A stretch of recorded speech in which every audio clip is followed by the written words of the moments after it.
Hi, I'm GD Fenderson, certified forensic humorist at large, but I'm losing weight. My pronouns are asking for way too much money, and my amateur nouns are uncoachable. The comedy show that you're about to watch, Psycomedy 101, The Jokes Less Traveled, was put together from the recorded performances of multiple 90-minute shows. Only about 80% of the material was the same in every show, leading us to weave together different jokes, stories, and rants from different performances to make this video one complete show.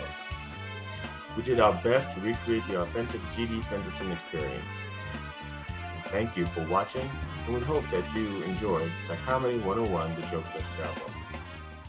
Please welcome to the stage the man of the evening, GD Fenderson!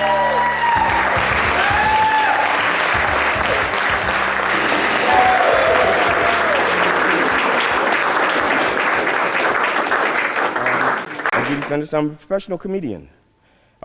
Professional is from the Latin, to profess, to proclaim out loud, and chenal, as in chenal ain't got any money. I just told you I'm a professional comedian.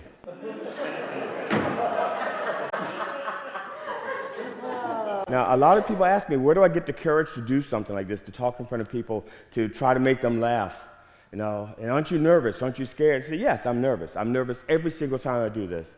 Every single time I get up here and I try to make people laugh, I get nervous.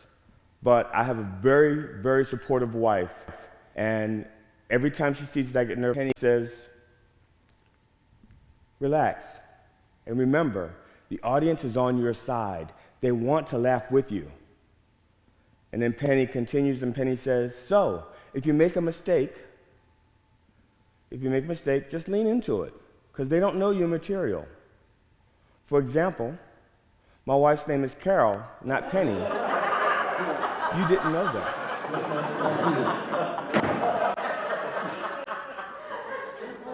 I get to do this because I have a great wife and a really good marriage, but it's in trouble right now. And it's in trouble right now not because I did anything wrong, because I never do anything wrong. I'm a husband. What would I do wrong? But I'm going to tell you what happened. But I want to keep the identities of other people secret. So I need a man's name and a woman's name. So someone can help me. A man's name? Billy. Okay, and a woman's name? Sophia. Okay, we got that. Billy and Sophia, okay. My wife Carol and Sophia are childhood friends. I mean, they've known each other since they were like little. And they've known each other forever. They're really close. They've known each other for a very long time. Well, 20 years ago, Sophia meets Billy. They get married. But now, when Carol and Sophia hang out, Billy is a third wheel. And so he sits around really bored. They're having fun, and he's not. Well, 18 years ago, I meet Carol. And Carol and Sophia have this great idea that since they are best friends, me and Billy should be best friends. What could go wrong? But they're clever about how they did it. Carol says to me, to warm me up, she wants me to meet Billy, but she does it like she's setting up a blind date. You and Billy would get along great. You're just alike. You're so much alike. You know, he cares about the planet, and you care about the planet. Okay, you can have two people both care about the planet, but just not want to be part of each other's world. He's funny. You're funny. You can have two people who are both funny, but not think that each one is funny. They can not enjoy each other's company. His last name is Henderson. Your last name is Fenderson. Basing relationships on what your last name sound is not like a great idea either. I mean, I know someone who has the exact same last name as me, and my brother hates me. So having a same last name does not mean there's going to be a good relationship. My wife says, he's Mensa and you're Mensa. Well, my Mensa status is very questionable. See, my first marriage to a young lady named Marcia, and I'll mention her again later, but only with extreme agony. I'll mention her again later. Once I married her, I got a letter in the mail from the people at Mensa, and they say, we're revoking your membership because apparently you're not as smart as we thought you were. Now, having two guys that belong to Mensa meet is like having two guys who are both porn stars meet. There's going to be a little competition because they're both a little insecure. It's like, okay, who's got the bigger IQ? And you have two porn stars meeting. It's like the fortune cookie says. A penis is like a password. The longer and harder it is, the more secure you feel in bed. It's a fortune cookie. So Carol says to me, you know, Billy's IQ is 165. What's your IQ? 150. 150? I thought it was bigger. Size doesn't matter. It's not the size of your IQ. It's the notions you're emoting that count. So, but they are so confident that Billy and I will get along that the first time we meet is for a 3-day weekend, a long weekend, just the four of us. What could go wrong? Nothing. I love Billy.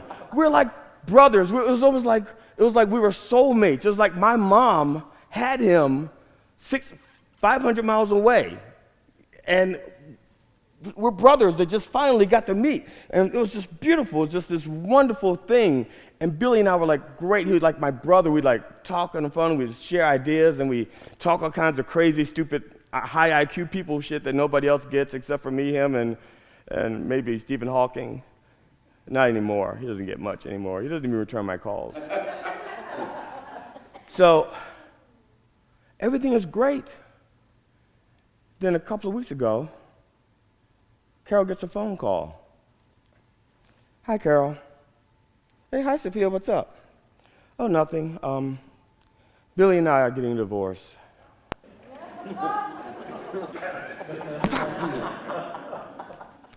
Now I have to divorce Billy. I can't stay friends with Billy now because the only reason why I was friends with Billy is because he was married to Sophia. And the only reason why I know about Sophia is because she is best friends with Carol. And if Billy and Sophia break up, then Billy and I have to break up, and Carol and Billy have to break up. It's just terrible. Look what he did to our relationship. So the biggest problem with that is that once that happened, Carol began to get a little bit suspicious of me. I'm like, what did I do? She goes, did you know he was cheating? I said, no, I didn't know. She says, you two talk all the time. You're so close. I said, yeah, but I didn't know he was cheating. She goes, are you cheating? I said, no. What made you think I was cheating? Well, the two of you are so much alike.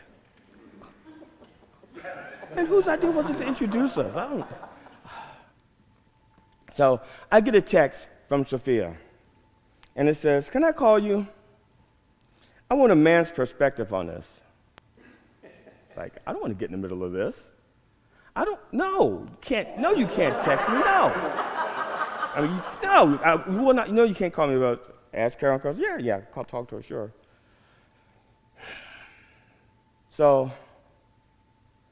she calls me. Here's the thing is, she doesn't need my perspective. She already has a man's perspective, her husband. That's a man, that we know what his perspective is. So she calls. Carol says, put her on speaker. I said, no. It's bad enough that you're going to hear my answers. You don't need to hear her questions, too. So Sophia begins telling the whole story about all the stuff that I really don't want to know about my brother. And she says, well, 20 years ago when he first cheated, I went, what now? 20 years ago. And what did you do? Oh, nothing. I thought he'd change. Okay. If you let somebody do something for 20 years, they're not cheating. Those are the rules. Cheating is when you change the rules because you're losing, like an election. cheating. She's cheating. She's changing the rules. She let him do something for 20 years. It's like, no, I'm tired of it. You stop. Or we get divorced. It's like, okay. So, those are the rules. And I know a little bit something about rules because, see, my first marriage to Marcia, we were friends with another couple. See, being friends with other couples just, I guess, seems to just get people in trouble, I suppose. We're friends with another couple, a guy I used to play basketball with, a guy named Tommy. He left his jersey at the gym after a game. I brought it home, I washed it, I folded it, and I set it there for him to pick up a couple days later. He pulls up, and he's in a Corvette, which I didn't know he owned, and he has a woman in the car who's not his wife. Now, his wife and my wife are friends. He and I are friends. The kids were friends. We used to hang out together once in a while. And so when he pulls up like this, unannounced with another woman, I'd run out to greet him because I do not want Marcia to see him. And so I run out and go, what the fuck are you doing bringing her here? He goes, it's okay, it's okay. Dee and I have an open marriage. I was like, okay, yeah, I know you have an open marriage, but Marcia doesn't have an open mind. You're about to get me in a whole shitload of trouble. Now, like I said, I knew they had an open marriage. Everybody on the team knew they had an open marriage. And in order for their open marriage to work, they had rules. 4 rules. The first rule is that they don't sleep with each other's friends. The second rule is that they use protection at all times. The third rule is that you don't bring your side piece around the kids, which is a good rule if you have guns also. You don't bring the side piece around the kids. And the fourth rule was that you don't bring that stuff in the house. You don't soil the marriage bed. Those are their rules. Your rules may vary. But there should be a 5th rule. And that 5th rule should be, you don't bring your side piece around your married friends' homes because now they have to answer for your behavior. And I didn't want to answer for Thomas's behavior. I had enough time answering for my own. Now, like I said, I knew about their open marriage. I was at a party with Thomas and Dee. It was a Mike Tyson fight. The night that Evander Holyfield got his ears bitten by Mike Tyson. It was that night. Now y'all know where I was. I was with Tommy and Dee. So if the police ever ask you, where was GD that night? You can say, well, he was at a party with Tommy and Dee. And so I have witnesses now. I have witnesses. You're my witnesses that I was there. And Dee starts hitting on me. I said, Dee, this isn't right. She goes, I have an open marriage. I said, I know. And the first rule of your open marriage is you don't screw each other's friends. She goes, oh, that's okay. Thomas doesn't like you anyway.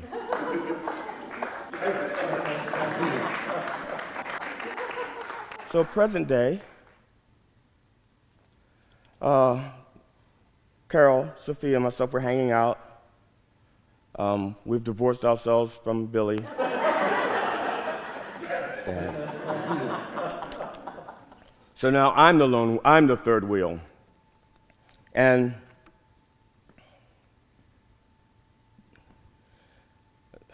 Sophia says, I don't know what I'm going to do. I don't know if I'm going to meet anybody else again. I don't know. I don't know. So Carol, being Carol, tries to build up her spirits and go, what are you talking about, girl? You're attractive, you're smart, you have a good job, you're nice. You'll find somebody else. Any man would be great to have you. And she's like, Glenn, you date her, right? Okay. I don't know what the right answer is, but I know what all the wrong answers are. And that would be anything I say out my mouth. Sure, I could say, yeah, sure, I date her. Then her response would be like, oh, how long have you been thinking about that? Or I could say, no, I wouldn't date her. And Carol would say, why are you so cruel? You can't say yes just to make her feel better? Or I could be cute. I could be a comedian and say, oh, sure, maybe before the breast reduction. Okay, again, not a great answer, but I think it's funny. See, And I understand why she got a breast reduction. I understand. See, my mom was big-chested. My mother was well-endowed. She was a 36 double G. I don't know what size he was. I can't speak for him because he was always wearing those loose-fitting clothes. And that could be why he was dressed like that, because he was ashamed of his man tits, 36 double G. You can't be a messiah and be that bussum, unless you're going to feed the masses. Maybe that's how he did it. I don't know. Okay, I'm sorry. I see. That's how I went over last time, too. I just thought, okay, thank you. My mother was well-endowed, and back then, well-endowed was a punishment because bras were made out of, I think, iron. They were all pointed like they were missiles. And my mother could not leave the house without notifying NORAD so that they could notify the military that there were not warheads walking down the streets of Baltimore. I mean, I used to listen to my mother all the time complain about how the straps were digging into her shoulders and how her posture was being affected. I understand all that, so I know why a woman who is amply endowed would want to get a reduction. I get why. I don't get when. Okay, eventually, sure, they would have become knee pads. I got it, I understand. But she had a good 4 or 5 years of motorboating left in her. I'm just saying. So it was like a preemptive strike that could have saved their marriage. I don't know, because when I never talked, I was like, oh, Billy. Billy and I never talked about that kind of stuff. Okay. So I get it. I understand. But now my brother and I are separated. We're divorced. I'm divorced with him. And it's kind of rough. But anyway, that's where I'm at. That's where it is. That's where I'm right now. And the thing is, it made Carol a little bit suspicious of me. So it's like I can't go anywhere, do anything without her wondering, what is he doing now? Because Billy started cheating on the internet. So it's like, are you going into? Where are you going? I'm going to the bathroom. By yourself? Yeah, by myself. You taking your phone? Yeah, I'm taking my phone. Why are you taking your phone to the bathroom? I said, because when I'm sitting on the toilet, I like to play solitaire. By yourself? Yeah, I play solitaire by myself. That's solitaire. Where are you going? Going to the basement. What are you going to do in the basement? I'm going to be hanging the blinds that we just bought. You want me to come downstairs to help you? Sure, you can come down and get in my way if you want, which I never said. I never. But I can't go anywhere. I can't leave the house without her wondering, where am I going? Without me telling her first. It's like, okay, I want to go to the store, but I can't just go to the store. If I go to the store, I have to take the cat and the kid because that way she knows I'm not stopping somewhere and I'm going to come right back. The problem is, we don't have a kid. I have to go next door. Hey, Keith, Kathy, can I borrow one of your kids? It doesn't matter which one, the girl, the boy, doesn't matter. I just want to borrow one of your kids. I'm sorry. Didn't know. That's why we had to move from the last neighborhood. No, the thing is, this is, again, here we go again. Side note, don't improvise, but I'm going to do it anyway. When my wife and I moved into the neighborhood, we were very careful about picking a good neighborhood. We wanted to raise our cats in a good neighborhood. We didn't want them around a bunch of riffraff. So we picked this neighborhood, and it's a beautiful neighborhood, and the neighbors it was like an autumn day, and the neighbors out, and they're all sharing and talking to each other, and we see that's good. The only problem is, you see them all getting along, and you move in, you wonder, are we going to be the asshole neighbors? Everybody else is going to be like, the neighborhood was really good until they moved in. And I didn't want us to be that name. I was afraid about that, but we're not. We're not the asshole neighbors because we don't talk to anybody. So they don't know we're assholes. I'm not talking to them. So I didn't mean to go there because but the thing is, she's gotten a little bit suspicious. She thinks I have secrets. And I don't have secrets from my wife. I really don't. The only thing she needs to worry about is that she's the only person I'm sleeping with. I'm doing the best I can when I do that.